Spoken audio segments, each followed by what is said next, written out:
રહ્યું છે। આ વિસ્તારમાં ઘણી જગ્યાએ આપણે એક ખેતી અથવા એક પાક વાવવાની પ્રથા ચાલુ હોય છે, પણ ઘણી વખતે આપણે કહીએ કે એક પાક સાથે બીજો પાક વાવવાથી આપણે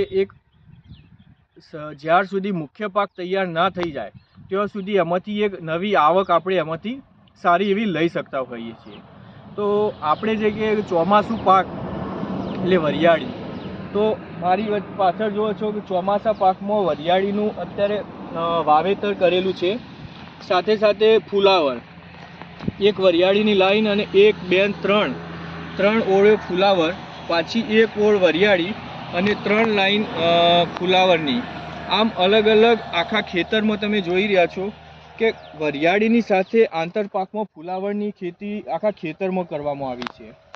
હવે આમાં જોઈએ તો હું તમને વાત કરું કે આ વાવેતર જ્યારે આપણે કહીએ ને કે વરિયાળીનું વાવેતર તમે જોઈ રહ્યા છો, લગભગ આ વરિયાળીનું વાવેતર આપણે અંદાજે કહીએ કે આપણે જે નક્ષત્ર પુષ્ય નક્ષત્ર કહીએ અથવા જે આપણે મઘાનું કહીએ અથવા આપણે અશ્લેષા નક્ષત્ર, એમાં ઘણા બધા ખેડૂતો વાવણી કરતા હોય છે। પણ આ વરિયાળીનું વાવેતર સમય લગભગ 20 દિવસનો થયો છે, 20 થી 25 દિવસમાં, અને તમે વરિયાળી જોઈ રહ્યા છો કે વરિયાળીનો વિકાસ છે।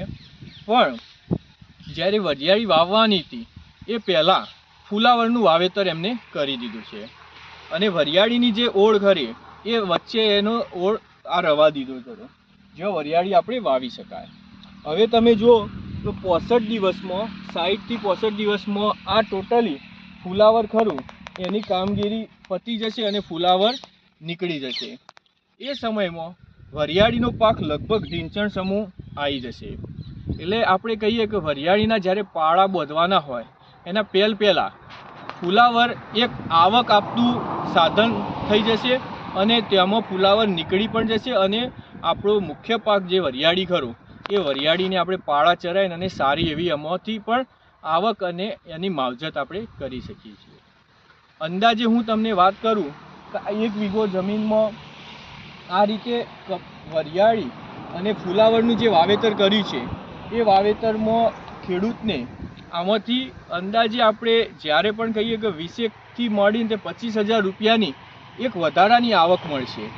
અને ખરેખર આ જમીન તમે જોવા જશો તો લગભગ આ બંને વચ્ચેનું જે વાવણી અંતર છે વરિયાળીનું, એ વરિયાળીનું વાવણી અંતર 5 ફૂટનું રાખેલું છે, અને 2 ચાસ વચ્ચે જોવા જઈએ તો 1.5 ફૂટનું અંતર છે ફુલાવરથી ફુલાવરનું અંતર। તો આ રીતે આખા ખેતરમાં 5 ફૂટનું અંતર જાળવી અને વરિયાળી વાવેતર કર્યું છે। હવે આપણે આ રીતે તમે જોઈ રહ્યા સુંદર એકદમ ફુલાવર પણ સારું દેખાઈ રહ્યું છે, વરિયાળીનો પાકે સારો દેખાઈ રહ્યો છે। તો ખેડૂતને ખાસ આપણે આ રીતે જો 2 રીતે ખેતી કરવામાં આવશે તો ચોક્કસથી આપણને સારી આવક અને આ ઉત્પાદન લઈ શકીશું। ઓછી જમીનમાંથી પણ આપણે વધારે ઉપજ મેળવી શકીએ છીએ। આ ખેતરમાં તમને બતાવું એકદમ પ્રકારનું નિંદામણ પણ જોવા નથી મળતું। તમે જો આ વિડીયોમાં એકદમ ક્લીન તમે જોઈ રહ્યા છો, જમીનમાં નિંદામણ મુક્ત છે, એકદમ સરસ ખેતરમાં એકદમ ક્લીન દેખાઈ રહ્યું છે। તો ખેતરમાં હાથ રોપડી જેમ કહીએ છીએ હાથ કરબડી ખેંચવામાં આવેલી છે, અને હાથ કરબડી ખેંચવાથી શું થતું હોય છે કે જમીનમાં ભેજ ધારણ શક્તિની ટકાવારી વધી જતી હોય છે, અને હવામાંથી જે નાઇટ્રોજન ખરો એ નાઇટ્રોજન મેળવતું રહેતું હોય છે। જેટલી જમીન ખુલ્લી હશે એટલો છોડનો વિકાસ સારો અને તંદુરસ્ત થશે, હેલ્થી ક્રોપ બનશે અને સારી આવક પણ આપતો હોય છે। તો આપણે ખેડૂત ભાઈઓ, તમે આ માહિતીનો અભ્યાસ આપણે હજી પણ આનું ઉત્પાદન કેટલું મળે છે એનો પણ રિવ્યૂ આપણે લઈશું, અને આ માહિતી પોતે ઉપયોગ કરો અને થોડા પોતાના ખેતરમાં પણ આ પદ્ધતિનો તમે અમલ કરો। જો તમને આ વિડીયો સારો લાગ્યો તો લાઈક કરો, અને આ માહિતી આજુબાજુના ખેડૂતો સુધી પણ પહોંચાડો, અને આ ચેનલને સબસ્ક્રાઈબ કરો, જેથી આવી અવનવા માહિતી અમે તમારા સુધી ઝડપી અને સતત પહોંચાડતા રહીએ। ધન્યવાદ।